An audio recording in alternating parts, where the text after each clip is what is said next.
Hello everyone, good evening. कैसे हो आप? आई होप सब अच्छे होंगे। Welcome back to my new blog.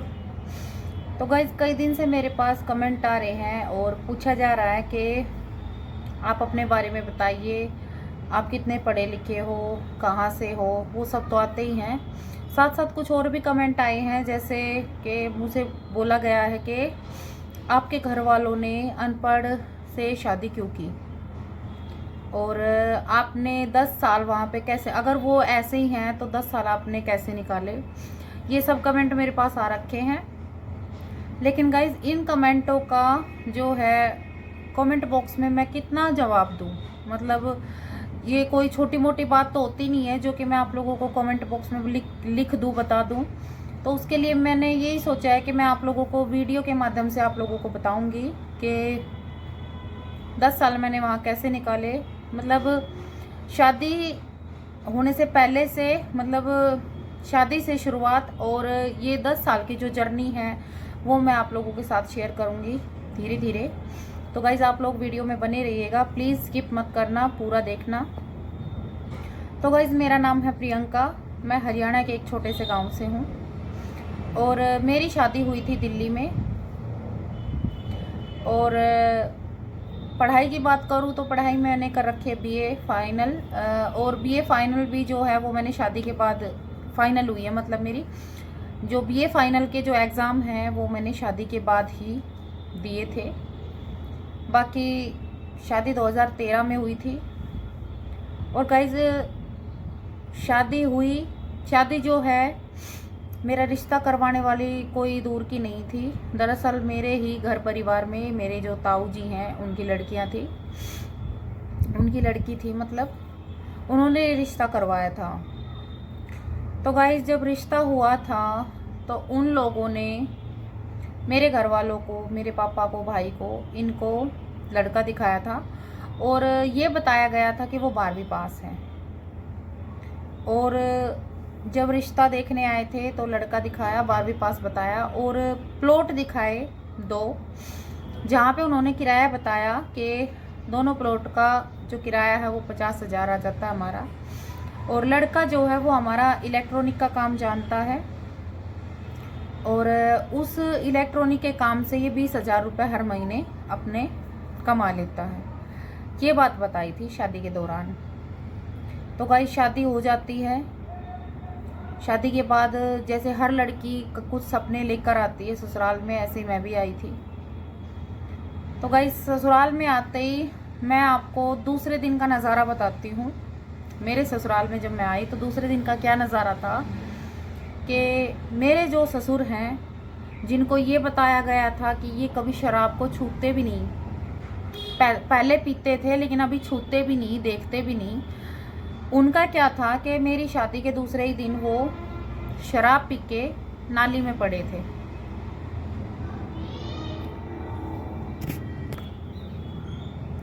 और उसके जो बेटे हैं, जो मेरे पति हैं और मेरे देवर हैं, वो मेरे ससुर को उठा के लाते हैं पूरी इज्जत से।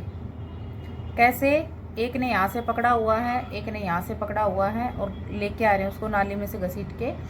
और मेरे ससुर का जो है एक पैर से जो पैंट है वो फटी हुई है। ये सब नज़ारा देखा था मैंने शादी के दूसरे ही दिन। और यही नहीं, मेरे ससुर इतनी गंदी गंदी गालियां दे रहे थे जो कि मैं बता नहीं सकती।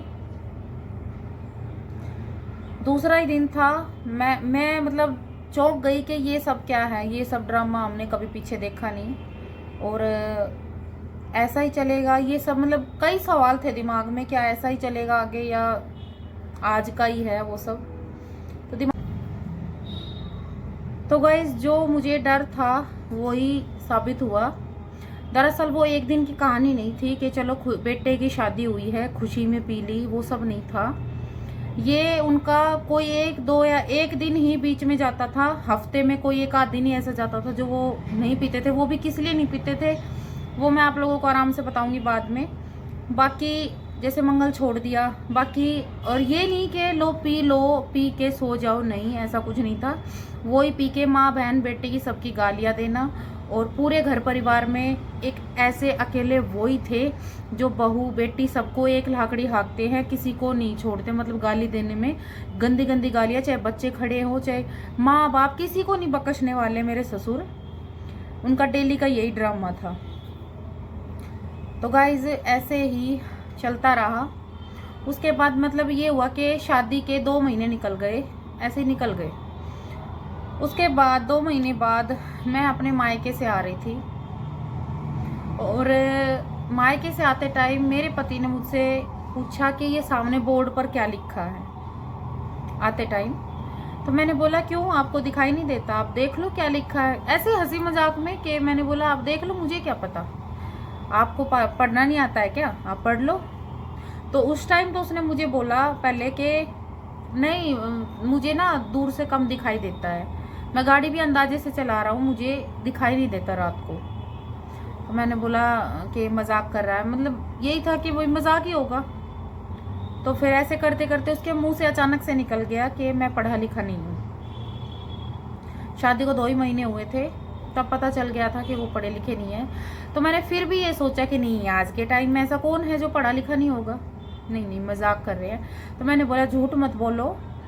तो उसने बोला कि सच में मैं पढ़ा लिखा नहीं हूँ। फिर ऐसे ही करते करते हम घर पहुँच गए। मैं उसको मजाक में ले रही थी, लेकिन घर जाने के बाद मेरे सामने ये सच्चाई आई, क्योंकि मुझे ये था कि मजाक है कि सच है, तो चाहे वो लगा लो कि मुझे जानना भी था। तो मैंने जानने की कोशिश की तो मुझे पता चला कि वो सच में पढ़े लिखे नहीं हैं। वो कभी स्कूल गए ही नहीं, उसने कभी स्कूल के दर्शन ही नहीं किए, अंदर गया ही नहीं। तो गाइज जब मुझे ये पता चला कि वो बिल्कुल अंगूठा टेक है, पढ़े लिखे नहीं है, सिर्फ अपने नाम के सिवाय वो दूसरे का नाम तक नहीं पढ़ सकते, तो मुझे बहुत दुख हुआ, मुझे बहुत हर्ट हुआ कि आज के टाइम में ऐसा कौन है जो पढ़ा लिखा नहीं होगा। तो गाइज मुझे बहुत दुख हुआ। मैं 2 दिन तक लगातार नॉन स्टॉप रोती रही, आंसू पूछती रही, मेरी आंखें भी सूजी हुई थी, लेकिन फिर भी मैंने बाहर जाहिर नहीं होने दिया। बस मैंने ऐसे ही बोला कि तबीयत ठीक नहीं है। हाँ, मेरे पति को ये बात पता थी कि मैं क्यों रो रही हूँ, लेकिन उसने भी ऐसा कुछ नहीं बोला कि जैसे एक होता है ना कि भाई ये बोल दो कि मैं बेशक पढ़ा लिखा नहीं हूँ, भाई मैं हमेशा तेरा साथ दूंगा, या ऐसा कुछ नहीं था। को मतलब ये हो जाता है कि अगर आदमी सामने से ये बोल दे कि देखो बेशक मैं पढ़ा लिखा नहीं हूँ, लेकिन मैं तेरा साथ कभी नहीं छोड़ दूंगा, मैं जो तू कहेगी, मतलब एक होता है कि किसी तरह उस बात को, जो दिल पे चोट लगे उसको थोड़ा सा मरहम लगाने वाली बात। ऐसा कुछ नहीं था, उसे कोई मतलब नहीं था। हाँ, ये था कि उसे फील तो हो रहा था कि हाँ आज इसको पता चल गया। तो मैं 2 दिन बहुत रोई थी, कमरे में घुस घुस के रोई थी, और 2 दिन लगातार रोने के बाद फिर मैंने एक चीज़ सोची कि चलो जो है वो अब तो यही है। भाई माँ बाप ने देख दिया, मेरी कोई लव मैरिज नहीं थी, अरेंज मैरिज थी, तो माँ बाप ने देख दिया, तो भाई अब यही सब कुछ है, जैसा भी है जो भी है अब यही है। माँ बाप जो ढूंढते हैं वही होता है हमारे लिए पत्थर का लकीर के भाई अब जो भी है। तो मैंने सोच लिया कि भाई यही है। तो गाइज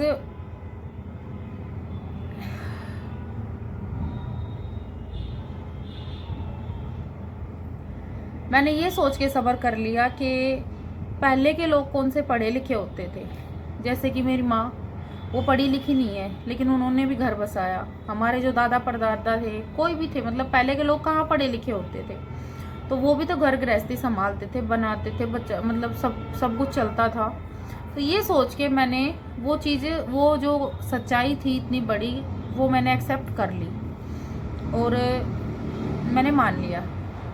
तो गाइज वो सच्चाई तो मैंने एक्सेप्ट कर ली, लेकिन ऐसे ही फिर चलते चलते मतलब जब तक मुझे नहीं पता था, मेरे ससुराल वालों ने किसी ने नहीं बताया कि ये पढ़ा लिखा नहीं है। वो तो उस दिन मेरे पति के मुंह से निकल गया। लेकिन जैसे ही मुझे ये पता चलता है कि ये पढ़े लिखे नहीं है, तो कभी मेरा ससुर ताना मार रहा है, वो अनपढ़, कभी मेरी सास, वो अनपढ़ टट्टू। मतलब जब तक मुझे नहीं पता था वो पढ़ा लिखा, बहुत 12वीं पास था सच में ही, लेकिन जैसे ही मुझे पता चलता है तो फिर उसको ताने मारने लगे। तो फिर उस टाइम मैंने ये बोला था कि देखिए, जब ये नहीं पढ़े, जब आप लोगों को ध्यान देना था, लेकिन अब ये नहीं पढ़े तो उस चीज़ को इसे बार बार फील मत कराओ। आगे बच्चे भी होंगे, मतलब फील होता है बंदे को, भाई ठीक है, इसका टाइम था जब आप लोगों ने ध्यान नहीं दिया, लेकिन अभी मत मारो इसको, ताने मत मारो। मुझे अच्छा नहीं लगता ताने, इसको लगते हैं, अच्छा मुझे नहीं लगता, क्योंकि मैंने वो दिल से एक्सेप्ट कर लिए थे कि भाई अब जो भी है, जैसे भी है, यही है। फिर उसके बाद गाइज ऐसे 8-9 महीने निकल जाते हैं। तो गाइज 9 महीने बाद मेरी जीवांशी, जो मतलब मैं प्रेग्नेंट होती हूँ और मेरी जीवांशी मेरे पेट में होती है, मेरी बेटी। तो गाइज जब 9 महीने शादी को हो जाते हैं और जीवांशी यही 3-4 महीने के पेट में होती है, उस टाइम मतलब उससे पहले ये लोग ठीक ठाक थे, मतलब थे जो भी, मतलब ऐसे तो चलता है भाई। मैं अगर बहुत सारी बातें बताने लग जाऊं तो वही बात है, आप लोग कहोगे कि ये इतना तो चलता है, तो वो सब छोड़ो, बाकी आगे बढ़ते हैं।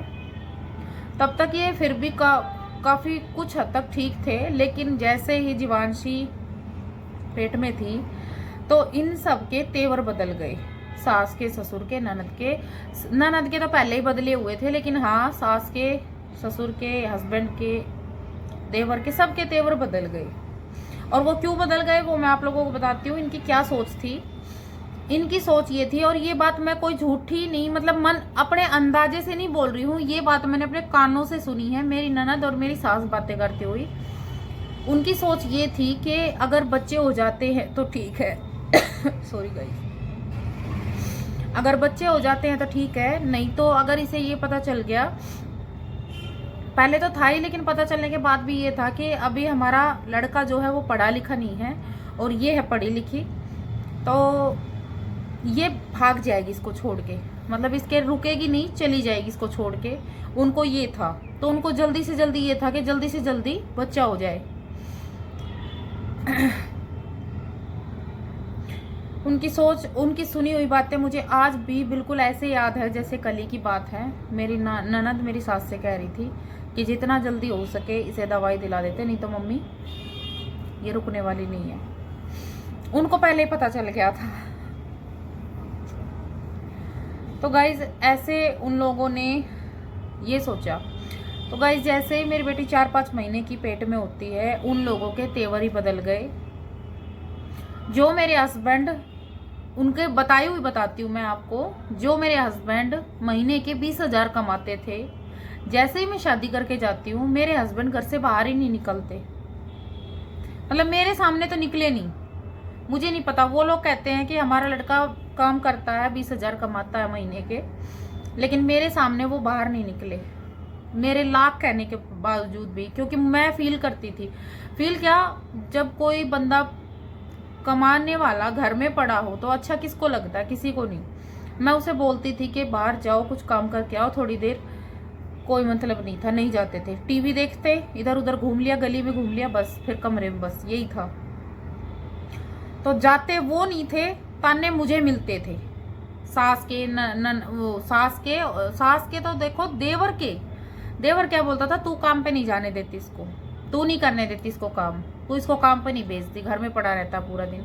मतलब ये काम पे वो ना जाए, ताने मुझे मिले। मैं इस बात पे कई बार रोती भी थी कि मुझे क्यों ताने सुनने को मिलते हैं, जिसमें कि मैं इसको बार बार बोलती हूँ कि काम पे जाओ, लेकिन काम पे नहीं जाते थे।